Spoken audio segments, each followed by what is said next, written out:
ایک بادشاہ تھا جس کی 12 خوبصورت بیٹیاں تھیں۔ وہ سب رات کو ایک ہی کمرے میں 12 بستروں پر سوتی تھیں، اور جب وہ بستر پر سو جاتیں تو ان کے کمرے کے دروازے بند کر دیے جاتے تھے اور تالا لگا دیا جاتا تھا۔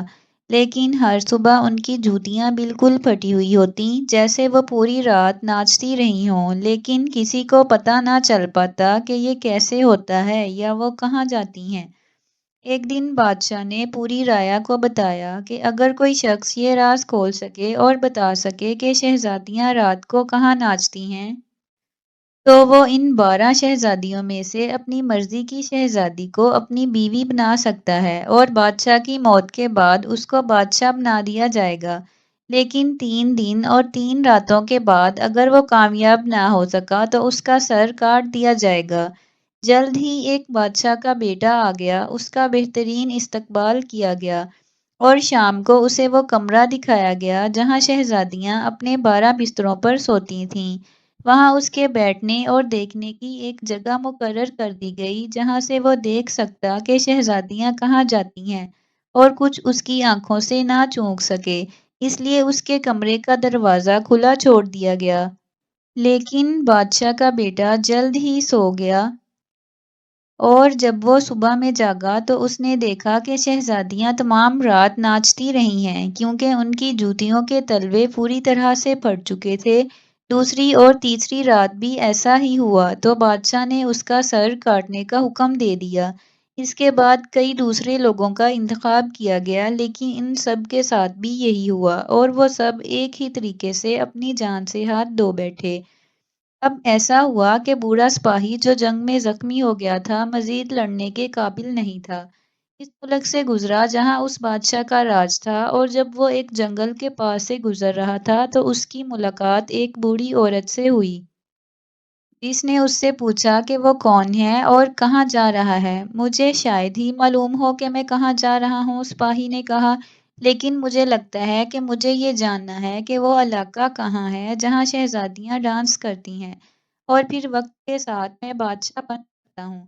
ٹھیک ہے، بوڑھی عورت نے کہا، یہ کوئی بہت مشکل کام نہیں ہے، صرف اس بات کا خیال رکھنا، شہزادیوں میں سے اگر کوئی شہزادی شام کو تمہارے لیے شراب لائے گی تو تم وہ شراب نہ پینا، اور جیسے ہی وہ جانے لگے تو تم سونے کا بہانہ کرنا۔ پھر اس نے ایک چادر دی اور کہا، جیسے ہی تم اسے پہنو گے تو تم غائب ہو جاؤ گے، اور شہزادیاں جہاں بھی جائیں گی ان کے پیچھے جا سکو گے۔ جب سپاہی نے یہ سب باتیں سنی تو اس نے اپنی قسمت آزمانے کا عزم کیا۔ چنانچہ وہ بادشاہ کے پاس گیا اور کہا کہ وہ اس کام کو انجام دینے کے لیے تیار ہے۔ اسے عمدہ شاہی لباس دیا گیا، اور جب شام ہوئی تو اسے باہر کی کوٹری کی طرف لے جایا گیا۔ ابھی وہ لیٹنے ہی والا تھا کہ شراب کا پیالہ بڑی شہزادی لے آئی، لیکن سپاہی نے ایک بھی قطرہ نہ پینے کا خیال رکھتے ہوئے چپکے سے سارا پیالہ پھینک دیا۔ پھر وہ اپنے بستر پر لیٹ گیا اور تھوڑی دیر میں بہت زور سے خراٹے لینے لگا جیسے وہ سو رہا ہو۔ 12 شہزادیاں یہ سن کر زور سے ہنس پڑیں، اور سب سے بڑی نے کہا، اس آدمی نے بھی اس سے زیادہ کیا عقل مندی کا کام کیا ہوگا کہ اس طرح اپنی جان سے ہاتھ دھو بیٹھے۔ پھر وہ اپنی پھر وہ اٹھیں اور اپنی الماریاں کھولیں اور اپنے تمام عمدہ کپڑے نکالے اور شیشے کے پاس کھڑے ہو کر تیار ہونے لگیں، اور اس طرح تیار ہوئیں جیسے وہ ناچنا شروع کرنے لگی ہوں۔ لیکن سب سے چھوٹی نے کہا، میں نہیں جانتی کہ میں یہ کیوں محسوس کر رہی ہوں کہ آپ سب بہت خوش ہیں، لیکن میں بہت بے چین ہوں۔ مجھے ایسا لگ رہا ہے کہ آج ہم پر کوئی مصیبت آئے گی۔ تم کمزور، بڑی شہزادی نے کہا، تم ہمیشہ ڈرتی رہتی ہو، کیا تم بھول گئی کہ کتنے بادشاہوں کے بیٹے اپنی جان سے ہاتھ دھو چکے ہیں؟ اور جہاں تک اس سپاہی کا تعلق ہے، میں اگر اسے نیند کی شراب کا پیالہ نہ بھی دیتی تو وہ کافی آرام سے سو جاتا۔ شہزادی نے مذاق اڑاتے ہوئے کہا۔ جب وہ سب تیار ہو گئیں تو انہوں نے جا کر سپاہی کی طرف دیکھا۔ وہ خراٹے لے رہا تھا اور ہاتھ پاؤں بھی نہیں ہلا رہا تھا، اس لیے وہ سب سمجھ گئیں کہ وہ بالکل محفوظ ہیں، اور پھر سب سے بڑی شہزادی اپنے بستر پر گئی اور تالیاں بجانے لگی، اور بستر فرش میں دھنس گیا اور ایک دروازہ کھل گیا۔ سپاہی نے ایک کے بعد ایک شہزادی کو دروازے سے نیچے جاتے دیکھا جو سب سے بڑی شہزادی کے پیچھے جا رہی تھیں۔ اور یہ سوچ کر کہ اس کے پاس سوچنے کا وقت نہیں تھا، اس نے جلدی سے وہ چادر پہنی جو بوڑھی عورت نے اسے دی تھی اور دروازے کے اندر چھلانگ لگا دی اور ان کے پیچھے ہو لیا۔ لیکن سیڑھیوں کے بیچ میں وہ غلطی سے سب سے چھوٹی شہزادی کے گاؤن پر چڑھ گیا اور اس نے اپنی بہنوں کو چیخ کر پکارا، سب ٹھیک نہیں ہے، کسی نے میرا گاؤن پکڑا، تم احمق شہزادی! سب سے بڑی شہزادی نے غصے سے کہا۔ یہ دیوار میں ایک کیل ہے جس سے تمہارا گاؤن الجھا ہے، اس کے سوا اور کچھ نہیں ہے۔ پھر وہ سب نیچے چلے گئے اور نیچے درختوں کے ایک انتہائی خوشنما باغ میں پہنچے جس میں تمام درختوں کے پتے چاندی کے تھے اور خوبصورتی سے چمک رہے تھے۔ سپاہی نے اس قدر خوبصورت باغ کو دیکھ کر حیران رہ گیا۔ جیسے ہی اس نے ایک چھوٹی شاخ سے ایک پتے کو توڑا، درخت سے ایک زوردار آواز آئی۔ پھر سب سے چھوٹی شہزادی نے کہا، مجھے اب بھی لگ رہا ہے کہ سب ٹھیک نہیں ہے۔ کیا تم نے یہ شور نہیں سنا؟ ایسا پہلے تو کبھی نہیں ہوا۔ لیکن سب سے بڑی شہزادی نے کہا، یہ صرف ہمارے شہزادے ہیں جو ہمارے آنے پر خوشی کے نعرے لگا رہے ہیں۔ پھر وہ درختوں کے ایک اور باغ میں آئے جس کے تمام پتے سونے کے تھے اور اس کے بعد ایک تہائی تک جہاں نظر پڑتی سب کے سب چمکتے ہوئے ہیرے کے تھے۔ سپاہی نے ہر ایک سے ایک شاخ توڑ لی اور ہر بار ایک اونچی آواز آتی جس سے سب سے چھوٹی شہزادی خوف سے کانپ جاتی تھی۔ لیکن سب سے بڑی نے پھر بھی یہی کہا، یہ صرف شہزادے ہیں جو خوشی سے رو رہے ہیں۔ چنانچہ وہ آگے بڑھیں جہاں تک کہ ایک بڑی جھیل پر پہنچ گئیں اور جھیل کے کنارے 12 چھوٹی کشتیاں بنی تھیں جن میں 12 خوبصورت شہزادے تھے جو وہاں شہزادیوں کا انتظار کر رہے تھے۔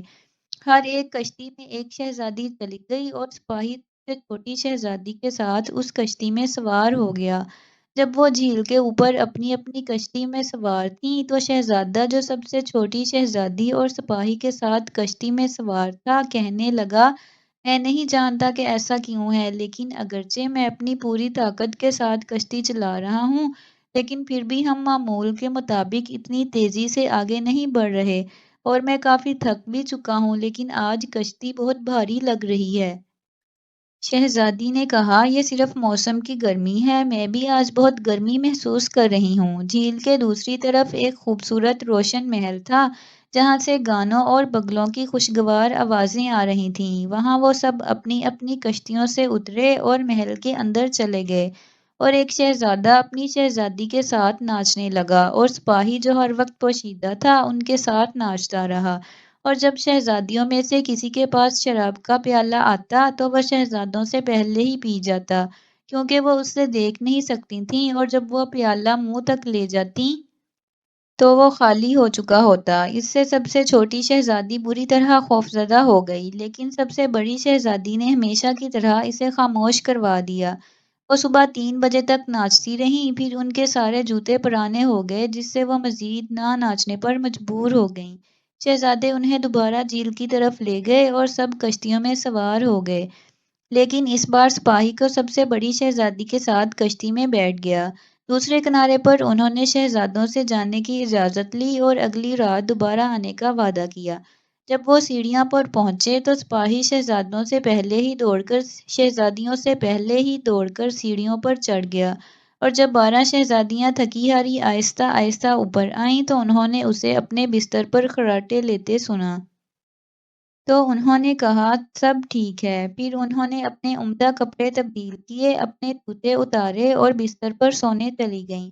صبح ہوئی تو سپاہی نے اس کے بارے میں کچھ نہیں کہا کہ کیا ہوا، لیکن اس عجیب و غریب مہم جوئی کو مزید دیکھنے کا عزم کیا، اور دوسری اور تیسری رات دوبارہ چھپ کر شہزادیوں کے ساتھ چلا گیا۔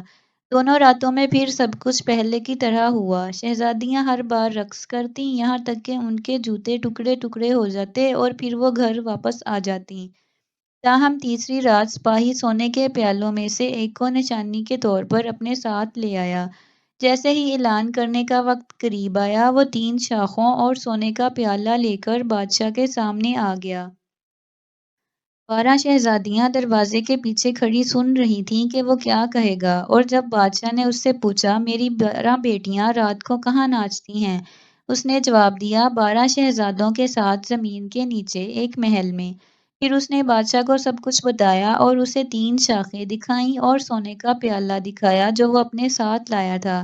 پھر بادشاہ نے شہزادیوں کو بلایا اور ان سے پوچھا کہ کیا سپاہی نے جو کچھ کہا ہے وہ سچ ہے، اور جب انہوں نے دیکھا کہ ان کا پتہ چل گیا ہے اور جو کچھ ہوا ہے اس میں سے انکار کرنے کا کوئی فائدہ نہیں، تو انہوں نے سب کچھ تسلیم کر لیا۔